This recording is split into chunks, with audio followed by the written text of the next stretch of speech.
you have to do, when your backs are against, or when it's elimination, you got to come out swinging. Well, Harper finally got going. A little good sign for the Nats, it seemed.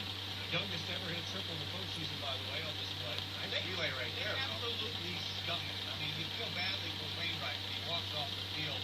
But everything was hit hard. You see a little cutter or whatever that was. This ball's in the gap. No, it's in the seats. It's a 3-0 game. The crowd was into it big time. And Wainwright, you feel bad, but he gave up, 6 runs, 7 hits, 6 extra base hits. Still around in the third. Harper at it again. And that's a bomb right there. Suddenly he's hot. Oh, my goodness. Second youngest to hit a postseason home run in Major League history. And we're ready to talk about Harper, having struggles in the playoffs, and he comes through for them in Game 5. And this is another bomb, a 90-mile-an-hour fastball coming back into Morris, and he loses it. Yeah, he did. It's like, it's an exclamation mark on all of these runs. At that point in the game, you wonder if Mike Matheny regretted maybe not removing Wainwright a couple of batters earlier, because he obviously didn't have his absolute best stuff. But the damage is done. 6 on the board for Washington, for Gio Gonzalez to work with. But here come the Cardinals. This will be a big Matt Holliday, RBI double to left. Carlos Beltran on base all night long. 5 times to be exact. Scores all the way from first. Right there, you're saying, well, you got to be careful. The Cardinals are capable of coming back. And then all of a sudden, you see him get out of this inning. He's fired up. Emotionally, he knows that he doesn't want to give them a sniff back into this game. The walks got him into trouble. And that's what he did the first time out. He just, you got to get over it. You had a bad first game. You got to come in, you get a comfortable lead, and you can't be doing this. You can't be coming in, being wild again. You got you treat it as a 0-0 ball game. And, that's just the thing with some pitchers, especially young pitchers. They get too comfortable, too relaxed out there, and, he just let his guard down. And the same thing happened to him tonight as what happened in his first game. This could have been ugly right there. I mean, he ends up getting out of it. This ball 4 thing really caught up with him. You walk afraid of Alan Craig right there because he can go yard there, slam, and could have tied it or whatever. And he walks in a run. He gets out of this inning. And I tell you, a 2-0 pitch to Molina, fly ball. For him, that's the pitch of the game. He's out of the game. He's like, whoo, I didn't blow that lead. This was one of the innings that the Cardinals had that loss and look back on and say, oh, that could have been a really big one. Instead, they're still down by 3. But in the 7th, things get going again. Beltran, who else? Double off Edwin Jackson. John Jay over to third. Oh, this is what I say. Here they come. Every inning, they're coming at him. They're just not going to stop. And you see, Johnson's trying to piece together the rest of this game. He's got Jackson as starter, just like he had Zimmerman come the other day. And you see them score the 4th run. And they're letting them have that run. But Jackson gets out of this thing with a nasty slider to Craig that you cannot lay off of. He came up with some big pitches to get out of that inning, to pitch the 7th inning, and you're seeing Molina right here. This to me was probably the best pitching of the game when Jackson came in just to get out of this inning. Flirted with danger as well, Boomer. 8 walks on the night for the Nationals. Well, it's unacceptable.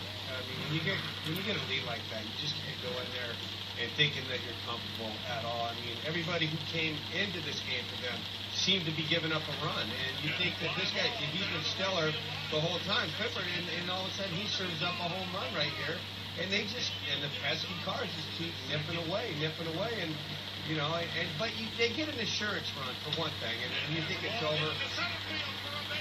And it's just like they're on top of the world again. But then again, they let their guards down. That run in the 8th inning looked like it would finally put it away for the Nationals. Seemed like that's the one that would seal it for them. But Beltran once again. Beltran hits a belt-high fastball is what he did. With a 2-run lead, he's a little comfortable storing, and he gives up a double. And then, I'll tell you what, right here, he gets a punch-out, weak ground ball for an out. That's the 2nd out. Everything's cool, guy on 2nd, 2-run lead, no big deal. And this is where the Cardinals were so patient. You're going to see Craig punch out. But after this, the Cardinals get very, very patient.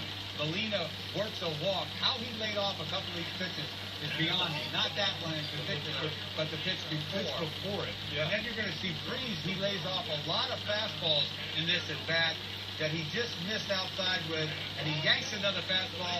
Now the bases are loaded. This is trouble. Base hit ties this game. Very different strike zone than yesterday as well. The batters and pitchers learned throughout the game. It's Descalso. Remember, he hit the solo home run. And then now a ball that gets through Desmond, sharply hit, 2-run score, and suddenly, impossibly, this game is tied 7. That's just a tough in-between. When you get a skip pop like that, you don't know which way it's going to go. And obviously you saw what happened there. They tied the game up. Still 2 in scoring position for Pete Kozma. Remember, he hit the 3-run homer earlier in this series. Came out of nowhere.